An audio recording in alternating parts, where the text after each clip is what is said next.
teach you how to crochet half double crochets. The half double crochet stitch looks different depending on the way you're crocheting them. This is how the stitch looks like when you're crocheting them in a circle.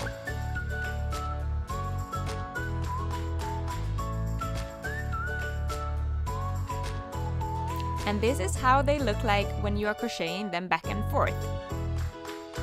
Okay, it's time for us to make some half double crochets. Put the yarn over your hook, go through the stitch, grab the yarn,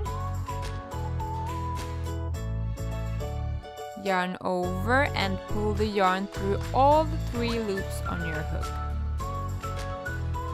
Yarn over, go through the next stitch, grab the yarn,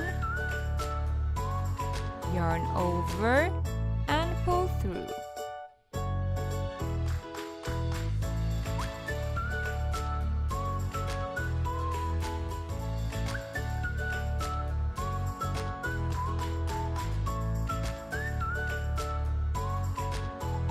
Great work, my friends! Now you have learned how to crochet half double crochets.